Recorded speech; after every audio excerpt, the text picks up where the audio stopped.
So this is the code for the first question, and we have here a class, okay, my class, and then we create an object of that class providing the value 12, and we print the ID, the property ID of that object in the end. Okay, this class, this my class, have a function, the init function, the constructor, that receives a parameter that is the ID.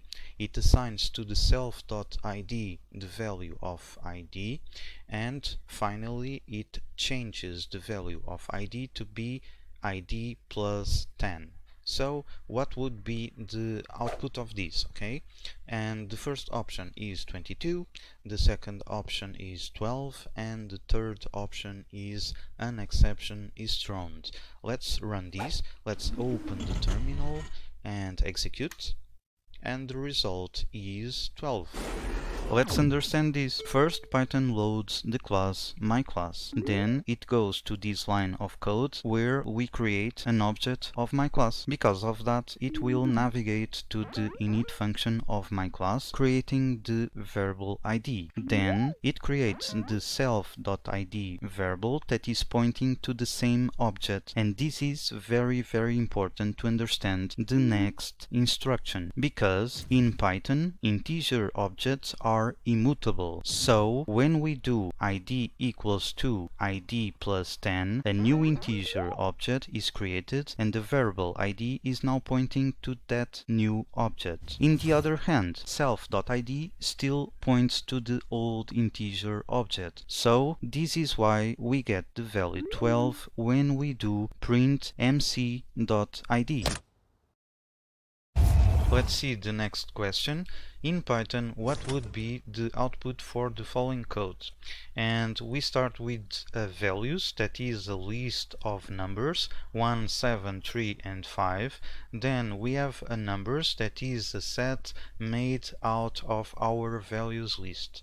Okay, then we have this very simple check numbers function that will receive a number and it will check if the number exists inside of number set. Okay, if it exists it will return true, if not it will return false.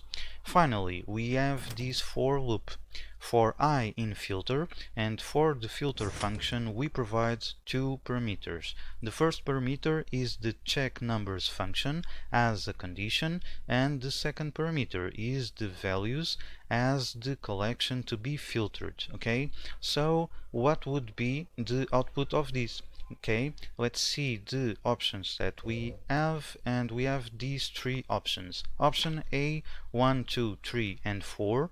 Option B, 1, 7, 3 and 5. And option C, true, true, true and true.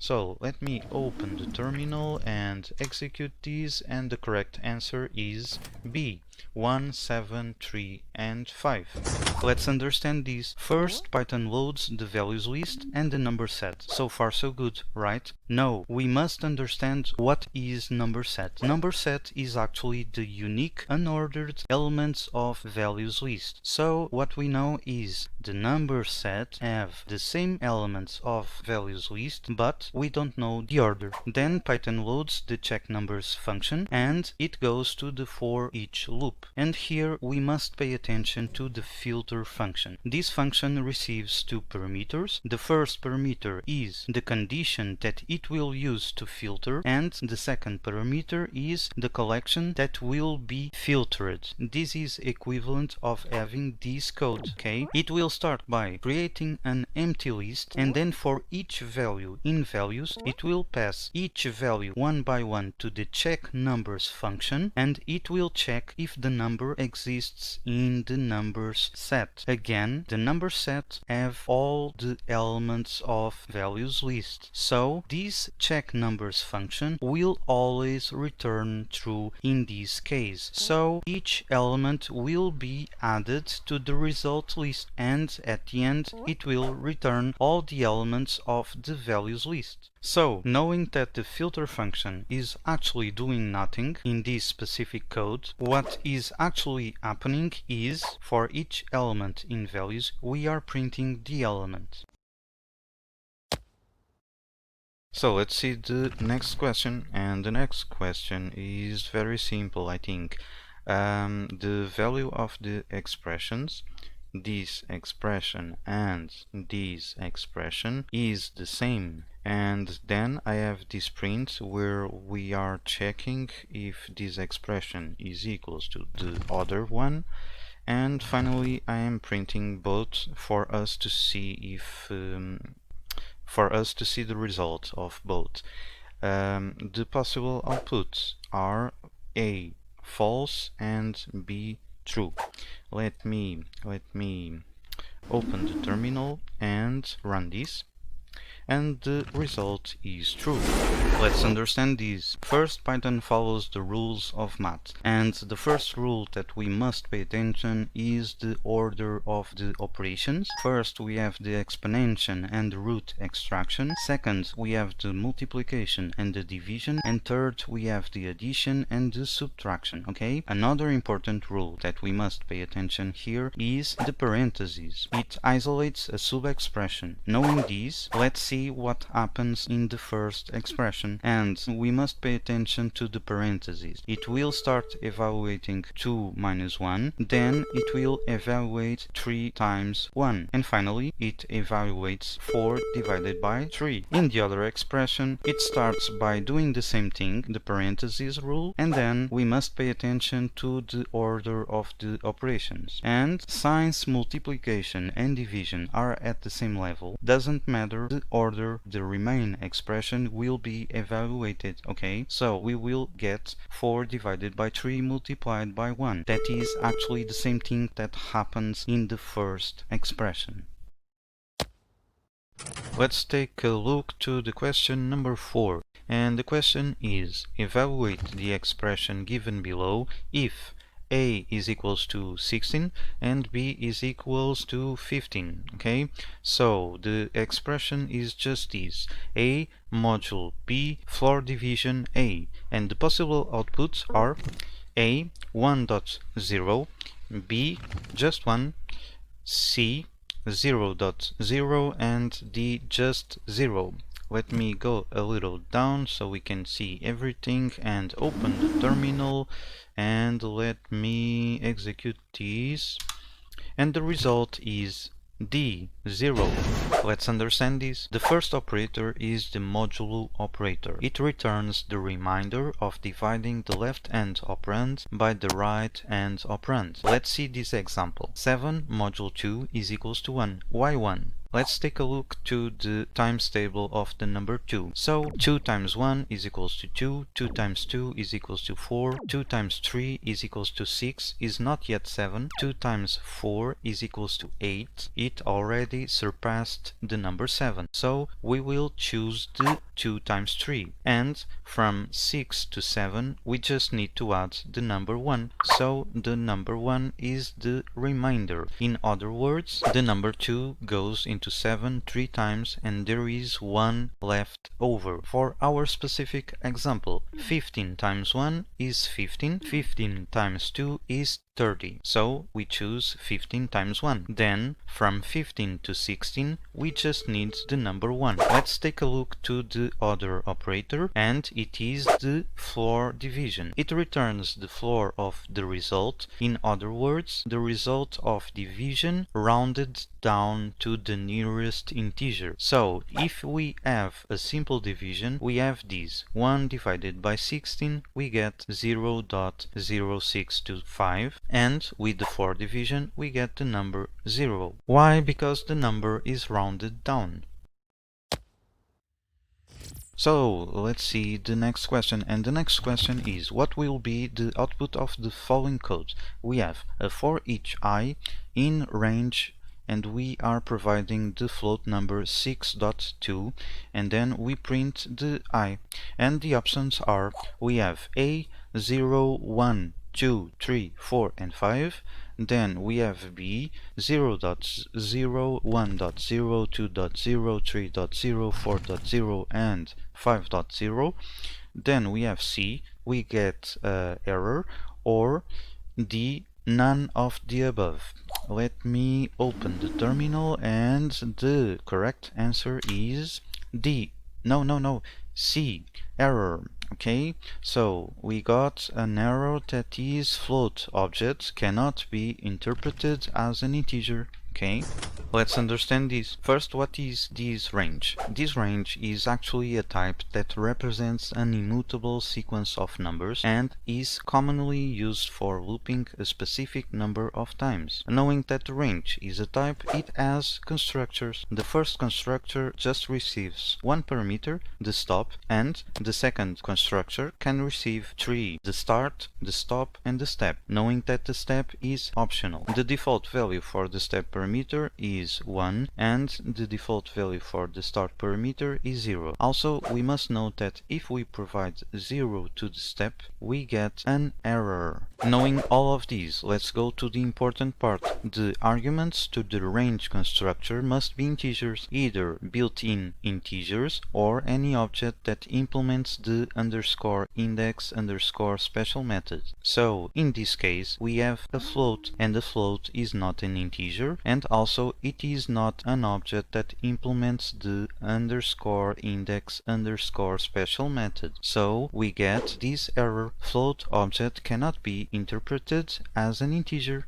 Let's see some examples of how we can use the range. And the first one is range providing the stop value of 5. And we get 0, 1, 2, 3, and 4. Why? Because the start is 0 as default, and the default for the step is 1. The next example is this, with the start with 2 and 5 for stop. So we get 2, 3, and 4. Next, we have a 0 for start, a 10 to stop, and a 2 as a step, and we get 0, 2, 4, 6, and 8. Another example, we start with 0, we stop with -4, and we have a step of -1. We get 0, -1, -2, -3. And if we have the same example but with a positive step, we get nothing. An important advantage that we must retain is that the range type over a regular list or a tuple will always take a small amount of memory, because it only stores the start, the stop, and the step values, and the other values are calculated at runtime. Also, if you are familiar with other programming languages, you will see that these two expressions are equivalent.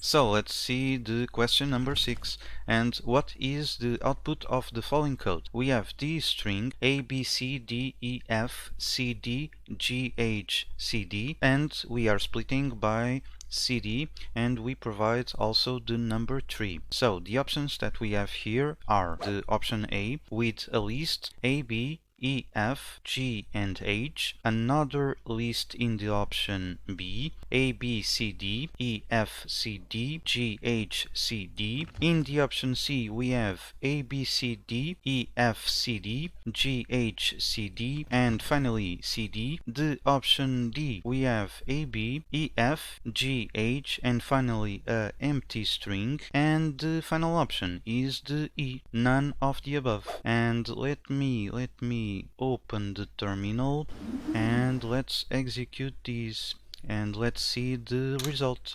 And the result is the option D, A, B, E, F, G, H, and a empty string.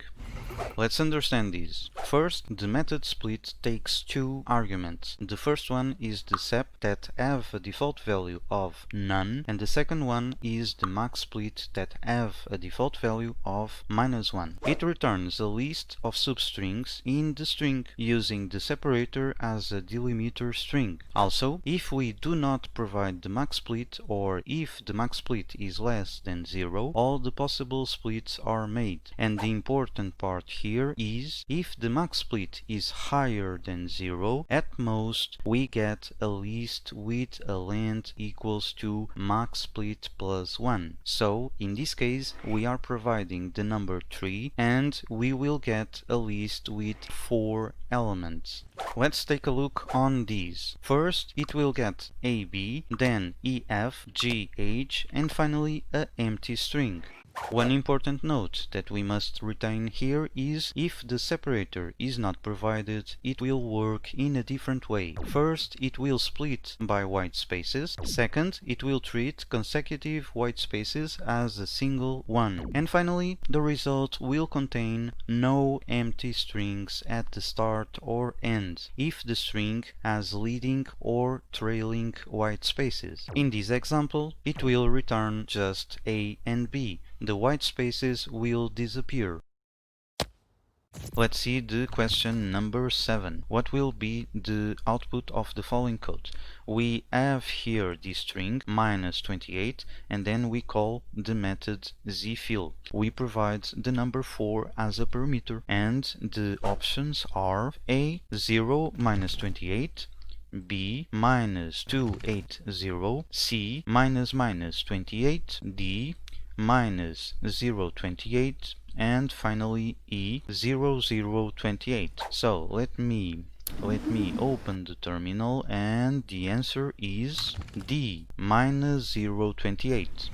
Let's understand this. First, zfill receives just one parameter, the width, and it returns a copy of the original string left filled with zeros to make a string with a length equals to the provided width. If the length of the original string is greater or equals to the provided width, we get the original string. Nothing is changed. As an example, we have this. This string have a length of 6. In the first case, we provide the number 6 as a width, so we get the same string. But in the second case, we provide the number 7, so we get a string with a 0 to the left. Now comes in the special rule. If our string have a leading sign prefix like a plus or a minus, it will be handled by inserting the padding after the sign character, after the plus or the minus. So this is why we get -028 instead of 0 -28. So let's see the next question, and the next question is the number 8. This one should be simple. What is the output of the following code? We have this function, myPrint. It receives a string that is the message and a number n. Then we have a while loop, and while n is greater than 0, it will print the message. Also, we decrease the number n, okay? Then we call the function myPrint and we provide the string a and the number 3. So the idea is to print the letter a 3 times, okay? So let's see the options that we have. And we have A 3 times. We have the option B, we get an error. The option C, we have A 2 times. And D, none of the above. Let me open the terminal and execute this, and we got a lot of A's. I have to force to stop this, okay, and let me close this, and the correct answer is D, none of the above, because we got a infinite loop, okay? So what is happening? What we've missed here? We've missed code indentation. And what is this code indentation, by the way? It is the spaces at the beginning of a code line. In other programming languages, it is used just to make the code easier to read for us humans. But Python is different. It also uses indentation to indicate a block of code. What this really means? This means that in this specific case, we have two blocks of code. The first one is for our function, so everything that is forward belongs to the function, and the second one is for the while loop. Because n minus equals 1 is back, is not aligned with the print, it doesn't belong to the while loop. And once our while loop is started, the variable n never has the chance to be updated. Since n never changes, it will be always greater than 0, and our while loop will run forever.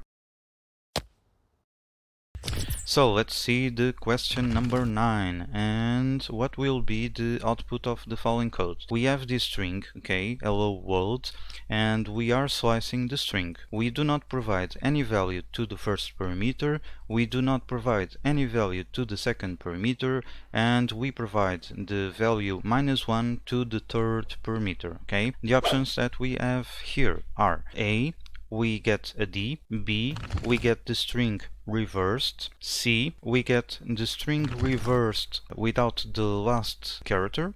Okay. D, we get the string without the last character. And E, none of the above.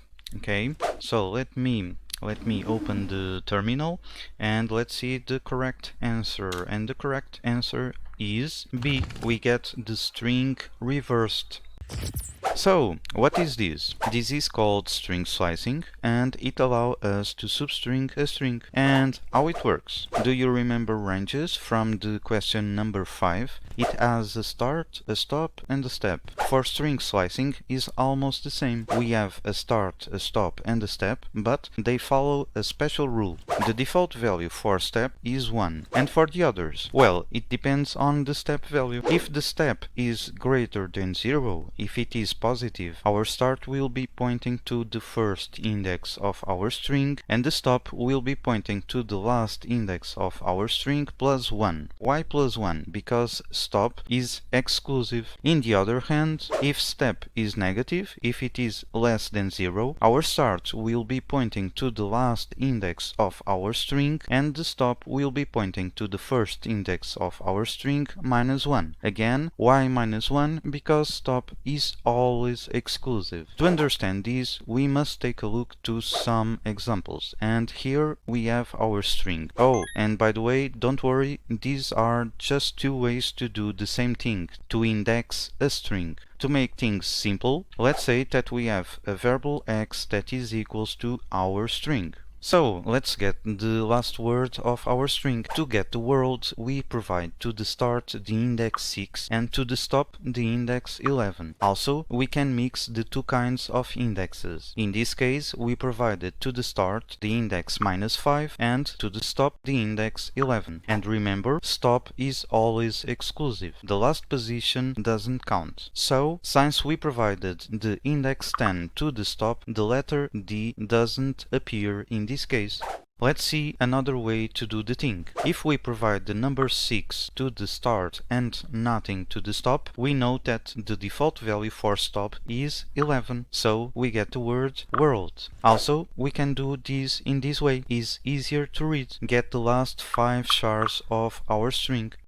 Like I said before, the default value for step is 1, so if we provide the number 1 to the step, we get the same result. Also, if we provide the number minus 1, the rules changes, and we get an empty string, since it is going from right to left and the stop index is behind. Providing the number minus 1 to the step is very useful to get the word reversed. In this case, we provided the index 10 to the start, the index 5 to the stop, and remember, stop is always exclusive, and the number minus 1 to the step. Also, we can do the same thing with the negative indexes. In this case, we have minus 1 for start, minus 6 for stop, and minus 1 for the step.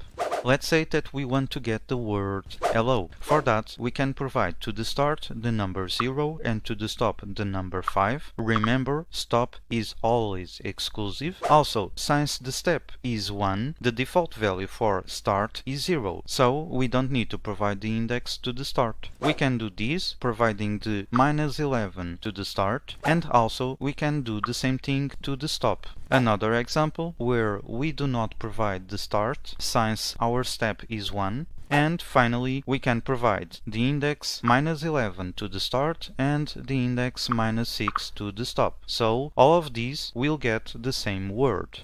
To get the word hello reversed, we just need to provide to the start the index 4 and to the step the value minus 1. Also, if we want to provide the index of the stop, we have to provide the number minus 12. Why? Because stop is exclusive, so we have to index at minus 12, okay? Also, we can provide other numbers to the step. In this case, we are providing the number 2. So, we get the letters H, L, O, W, R, and finally D. Another example, we provide minus 2 to the step, and we get the same result reversed. Finally, this is why we get our string reversed. Since the step is -1, the start will be 10, the stop will be -12, and the step will move from the right to the left. Let's see the question number 10 and what will be the output of the following code in Python. And we have this string welcome to Python, and we are splitting the string. So we have the options that we have are A and B with tuples. Okay, the difference is in B we have the W and the P in lowercase, then we have the C and D with lists, and again the W and P are in lowercase in the option D, and finally the option E we get a set. Okay, so let me open the terminal and let's see the correct answer, and the correct answer is a list with W and P in uppercase, so it is the option C. Let's understand why the option C is the right answer. From question number 6, we note that the split method returns a list of substrings in the string. Also, if we do not provide any parameter to split, it will split by white spaces, it will treat consecutive white spaces as a single one, and finally, the result will contain no empty strings at the start or the end of the result list. Now we know that it will return a list. Also, we must note that Python have 4 built-in data types to store collections of data. The first one is the list. It is used to store multiple items in a single variable. We can create a list with square brackets, and this is an example of a list. The next data type is the tuple. It is used to store multiple items in a single variable, like we do with lists. A tuple is a collection which is ordered and unchangeable. We can create tuples with round brackets. This is an example of a tuple. And finally, we must pay attention that we cannot change a specific item of the tuple because they are immutable. Let's see the third data type, and it is the set. A set is used to store multiple and unique items in a single variable. Also, a set is a collection which is unordered, unindexed, and does not allow duplicates. We cannot repeat items in a set. We can create sets using curly brackets. This is an example of a set, and take notice, we cannot get an item by index because sets don't have indexes. Let's see the final data type, and the final data type is the dictionary. Dictionaries are used to store data values in key value pairs. Also, it is a collection which is unordered, changeable, and does not allow duplicates. We cannot repeat the keys. We can create a dictionary using curly brackets where items are presented in key value pairs, and these items can be referred to by using the key name. Finally, we have here an example of a dictionary. Knowing all of these, let's see the options that we have. A and B have round brackets, so they must be tuples. Also, the option E have curly brackets and it doesn't have key value pairs, so it must be a set. And now the options C and D have square brackets, so they must be lists. And now which one is the right one? Well, we must take a look to the original string. It has W and P with uppercase, and the option C have the W and the P with uppercase, so this is why C is the right answer. Let's see the question number 11. What will be the output of the following Python code? We have these numbers, that is a list, okay, with values 1, 2, 3, 4, 5, and 6. Then we have this for loop with I in range, starting at 1 and stopping at 6. Then, inside of our for loop, we are copying the value at the index I and pasting the value at the previous position. The second for loop just prints the entire list, and the options that we have here are: the first one, A, 6, 1, 2, 3, 4, and 5. B is 1, 1, 2, 3, 4, and 5. C, 2, 3, 4, 5, 6, and 6. And D, 1, 2, 3, 4, 5, and 6. Okay, so let me open the terminal and let's see the right answer, and the right answer is 2, 3, 4566 is the option C. Let's understand this code. Python starts reading the first line of our code. It creates a list in memory, like this one, and also a variable called numbers that is pointing to our list. Then Python goes to the first loop, and now we have a range. Remember from the question number 5, a range have a start, a stop, and a step. In this case, the start is equals to 1, the stop is equals to 6. The default value for step is 1, so I becomes 1, and I minus 1 is equals to 0. Then Python goes to the index 1 of our list, copies the value, goes to the previous index of our list, and pastes the value. A new cycle begins. I becomes 2, I minus 1 becomes 1, Python goes to the index 2 of our list, copies the value, and pastes into the previous position. A new cycle, I becomes 3, I minus 1 becomes 2, Python goes to the index 3 of our list, copies the value, pastes into the previous position. Then I becomes 4, I minus 1 becomes 3, Python goes to the index 4 of our list, copies the value, and pastes into the previous position. The last cycle, I becomes 5, I minus 1 becomes 4, Python goes to the index 5 of our list, copies the value, and pastes into the previous position. Why this is the last cycle? Remember, the parameter stop of range is exclusive, so the number 6 doesn't count, and our first loop stops. After all of these, Python goes to the second loop, and in the second loop it will print the entire list. So what we have in the list? We have 2, 3, 4, 5, 6 and 6, and this is why the option C is the right answer. Let's see the question number 12. And what is the type of the objects below? We have X, and it appears that we have a tuple, and then we have Y, and again it appears it is a tuple. The options that we have are A, X is a string and Y is a string, B, X is a string and Y is a tuple, C, X is a tuple and Y is a string, and finally D, X is a tuple and Y is a tuple. So an easy way to see this is printing the types of each object. Okay, so let me open the terminal and let's execute this and see the result, and the result is tuple string, so it will be the answer C. X is a tuple and Y is a string.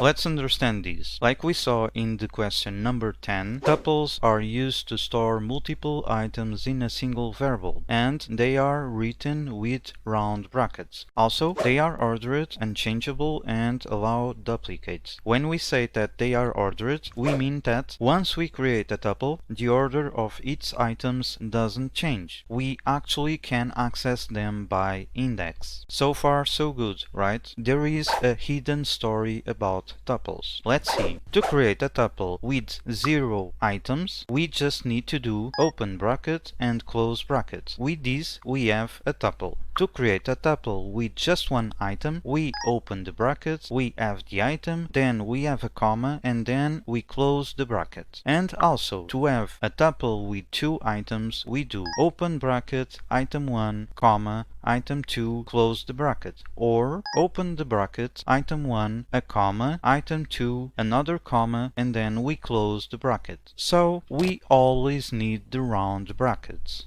That's a lie. Here, commas are the essential element. Let's see an alternative syntax to create a tuple with 1 item and to create a tuple with 2 items. The first case, to create a tuple with 1 item, we just need to have the item and the comma. With this, we have a tuple. To the second case, to create a tuple with 2 items, we just need to have item 1, a comma, and then the item 2. Or item 1, a comma, the item 2, and finally another comma. As you can see, the important part here is the commas. But since round brackets are easier to see than commas to the naked eye, it is always a good idea to use them. I hope that you someday have the opportunity to be in a big enterprise, and you will see that you will have to read a lot of code of other people, and other people have to read your own code, and your job will be much more easier if everybody do the same thing. Okay, so let's go to the conclusion. Since x have a comma, it makes it a tuple. In the other hand, since y have no commas and the item is a string, it makes it just a regular string. This is why the option C is the right answer.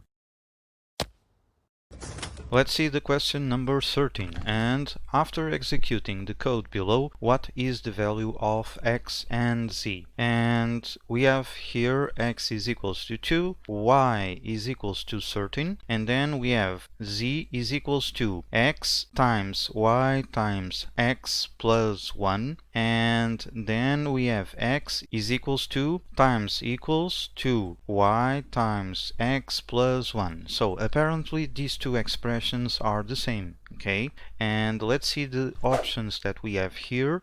And the first option, A, z is equals to 53 and x is equals to 53. B, z is equals to 54 and x is equals to 53. C, z is equals to 53 and x is equals to 54. And finally D, z is equals to 54 and x is equals to 54. So to see the final result of these, let's print the value of z and x, and also let me open the terminal. And the correct answer is 53 and 54, so it makes the option C the right answer. Let's understand why the option C is the right answer. Let's see the first expression. If you remember from question number 3, Python follows the order of the operations, so multiplication is over addition. Let's do the math for this one. Python starts evaluating 2 times 13, so we get 26. Then Python do 26 times 2, and we get 52. Finally, 52 plus 1 is equals to 53. In the other hand, the second expression is a very special one. Why? Because what we actually have here is x is equals to x times open parentheses y times x plus 1 and then close parentheses. Again, if you remember from question number 3, parentheses isolates a sub-expression. What this means? This means that Python will evaluate first what is inside of the parentheses. So let's do the math for this one. Python starts by doing 13 times 2, so we get 26. Again, because 26 plus 1 is inside of parentheses, it will do 26 plus 1, and we get 27. 27 times 2 is equals to 54, and this is why the option C is the right one. Let's see the question number 14. And what is the output of the following code? We have here a print, and then inside of the print we are providing the string co times 2 times true. And the options that we have are A, co2, then we have B, co, C, we have co times 2, D, co times 2 times true, and finally E, co true. And let's open the terminal and see what is the correct answer. And the correct answer is co. The answer, the option B.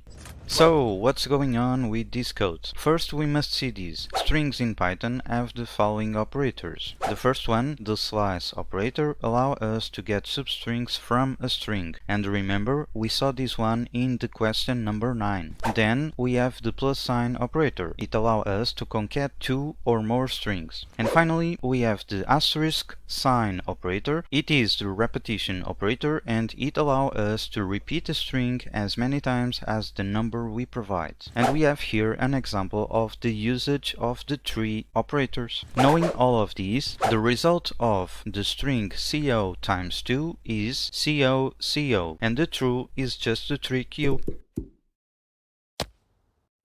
And we arrive to the question number 15. What is the value of the new text?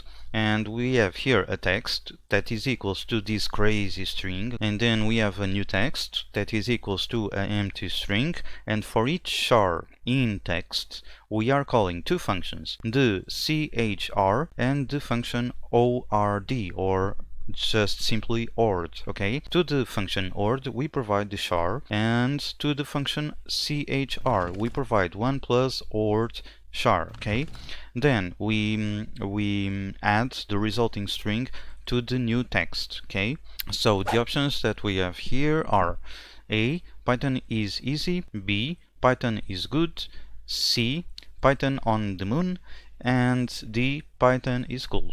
Of course, to know the result of these, we must print the new text variable. Okay, let me open the terminal and let's execute this, and the result is Python is cool.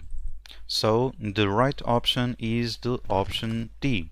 Let's understand how this code works. For that, we need to know what the chr function and the ord function do. The ord function returns an integer that represents the Unicode code point of a specified character. In the other hand, the chr function returns a character that represents the specified Unicode code point. In a simple way, the ord function translates a letter into a number, and the chr function translates a number into a letter. Is just that. Now let's take a look to this simple table, and this simple table is usually known as the ASCII table. Notice that each char have its own code. If you want to get these codes, you just need to run this simple for loop. Also, we have different codes for lowercase letters, and again, we just need a for loop to get the codes of each letter. Notice that this second for loop have lowercase letters. Okay, let's see how this works step by step. Python starts with the letter O, then the function ord gets the code for the letter O, so we get 79. 79 plus 1 is equals to 80, so the function chr gets the char with the code 80, so we get the letter P. Then Python goes to the next letter, the letter X. Again, the ord function translates the char X into a number. The number is 120. 120 plus 1 is equals to 121. The function chr gets the char with the code 121, so we get the letter Y. Again, Python goes to the next letter, the letter S, and again the function ord translates S into a number, so we get 115. 115 plus 1 is 116. Again, the function chr translates the number into a char, so we get the letter T. Let's do a fast forward on this.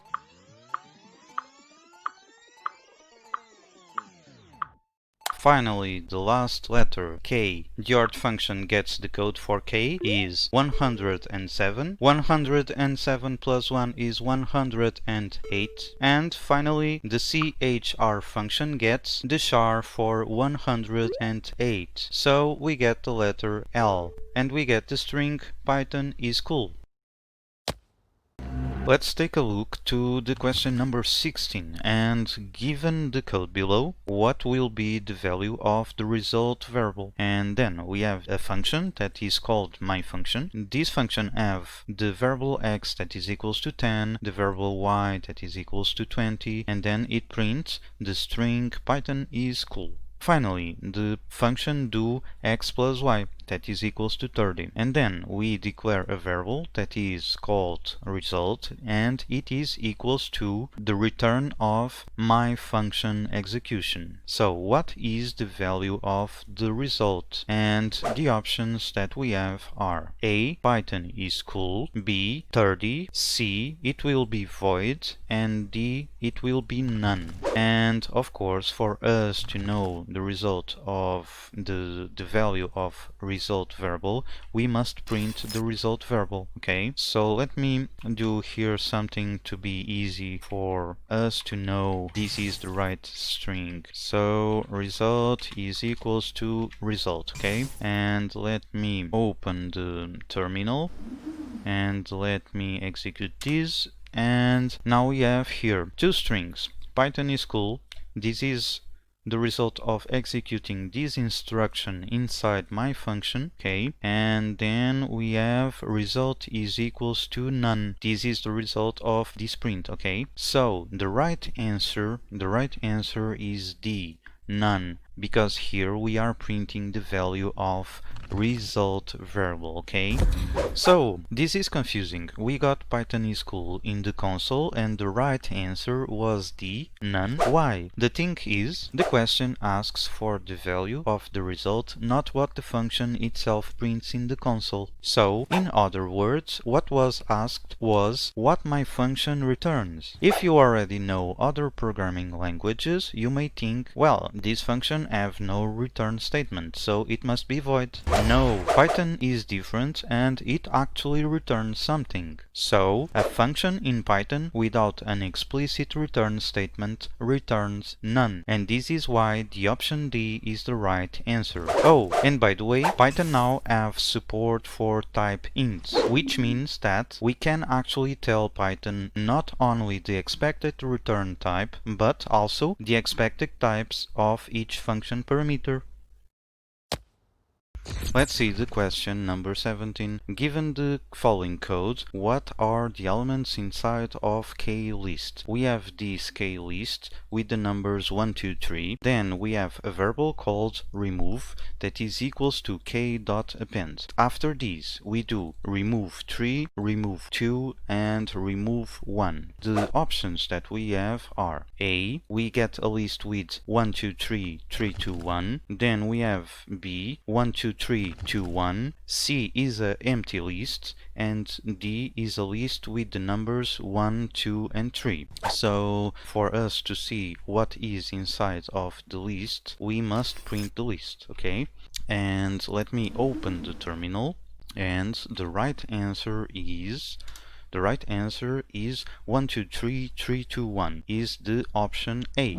So let's understand what this code actually do. First, Python starts by creating a list in memory with the values 1, 2, and 3. Then it creates a variable k that is pointing to the list that we just created. Next, Python creates a variable called remove that is pointing to k.append. Then we call remove passing the value 3. What this is actually doing is it is calling the method append on a list with the values 1, 2, and 3, passing the value 3. In other words, it is adding the number 3 to the tail of our list. And about the remove variable, well, the name of the variable has nothing to do with the action that is actually being performed. Let's go forward. Python calls again remove passing the value 2. It will call the method append passing the value 2, so the number 2 is added to the tail of our list, and now we have 1, 2, 3, 3, and 2. Finally, Python goes to the last line and calls remove passing the value 1. As you can guess, it is appending the value 1 to the tail of our list, so we get 1, 2, 3, 3, 2, 1. And this is why the option A is the right answer. Let's see the question number 18. What are the values of v and m? We have this text that is equals to this string. This string starts with the *, and then we have hello world. The variable v is equals to text.capitalize, and the variable m is equals to text.title. The options that we have here are A, v have a string with a uppercase h and a lowercase w. M have a uppercase h and a uppercase w. Okay. The option B have v with a lowercase h and a uppercase w. M have a lowercase h and a uppercase w. The option C, v have a uppercase h and a lowercase w, and M have a uppercase h and a lowercase w. Finally D, v have a lowercase h and a lowercase w, and M have a uppercase h and a uppercase w. Okay, so of course, for us to be able to see the result of v and m, we must print these variables. Okay, let me put this a little up and let me open the terminal, and let's see the result of these. And the result of these is the first string have the H in lowercase and the W in lowercase, and the second string have a uppercase H and a uppercase W.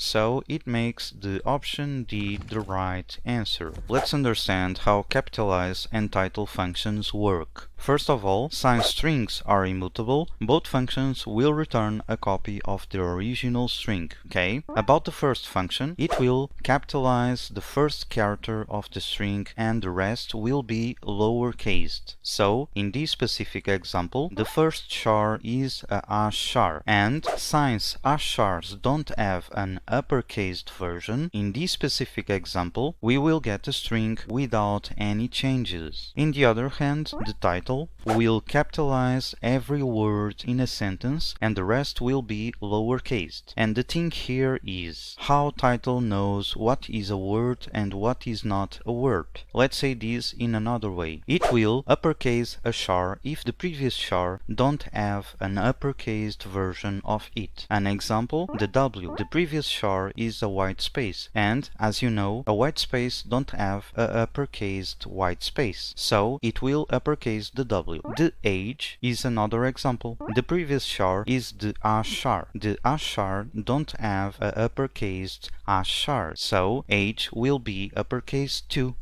Let's see a final example just to see how title works. Let me put here a new string that says, I'm John, I'd like to practice more exercise, so I'll do jogging in the morning. And let me open the terminal and see the result of this. And we get this string, I'm John, with I and M in uppercase, and then we have here this I and D in uppercase, and even crazier is this. I and L is uppercased and the second L is not uppercased. Why? According to the rules of title function, because we have this character that don't have a uppercased version of it, the L will be uppercased.